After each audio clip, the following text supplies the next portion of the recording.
হরে কৃষ্ণ। তা মাঘ মাসের কৃষ্ণপক্ষের একাদশী সম্বন্ধে যুধিষ্ঠির মহারাজ ভগবান শ্রীকৃষ্ণকে জিজ্ঞাসা করায় ভগবান বললেন এই একাদশী ষটতিলা একাদশী নামে খ্যাত। তা সেই প্রসঙ্গে এক পৌরাণিক কাহিনী ভগবান বললেন যে একসময় দালভ ঋষি মুনিশ্রেষ্ঠ পুলস্তকে এই একাদশী সম্বন্ধে জিজ্ঞাসা করায় পুলস্ত মুনি বললেন যে মর্তলোকের অধিবাসীরা ব্রহ্ম হত্যা করে, গো হত্যা করে, অন্যের সম্পদ হরণ করে এবং সেই জন্য তাদের অনেক পাপ হয় এবং তাদের অনেক কষ্ট পেতে হয়।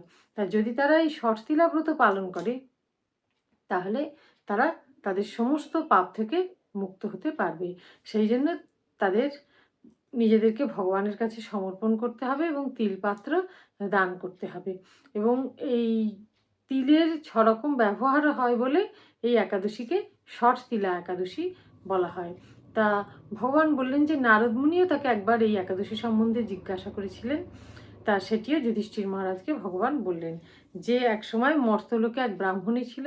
সে অনেক কঠিন তপস্যা করত, কৃচ্ছ সাধন করেছিল প্রচুর, ফলে তার শরীর খুব শুকিয়ে যাচ্ছিল। কিন্তু সে কোনোদিন কাউকে কোনো ভিক্ষা দেয়নি বা অন্ন দান করেনি। তা সেই কারণে একসময় ভগবান কাপালিকের রূপ ধারণ করে সেই ব্রাহ্মণীর কাছে এলেন ভিক্ষা করতে। তা তখন ব্রাহ্মণী তাকে বলল তুমি কে, বলে তাকে একটা মাটির ঢেলা ভিক্ষে দিল। তারপরে এরমভাবে কাল অতিবাহিত হয়।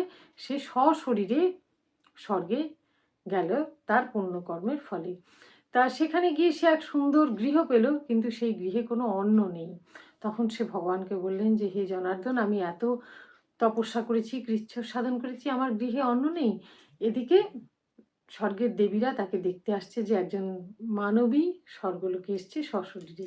তা ভগবান তখন সেই ব্রাহ্মণীকে বললেন যে তুমি ঘরে গিয়ে দরজা বন্ধ করে বসে থাকো এবং যখন দেবীরা তোমাকে দেখতে আসবে তখন তাদেরকে তুমি বলবে যে কেউ যদি আমাকে ষটতিলা ব্রতের ফল দান করে তাহলে আমি দরজা খুলব। তা সেই কথা শুনে ব্রাহ্মণী তাই করলেন এবং যখন দেবীরা তাকে দেখতে এলো ব্রাহ্মণী বললেন যে কেউ যদি তাকে ষটতিলা ব্রতের ফল দান করে তাহলে সে দরজা খুলবে।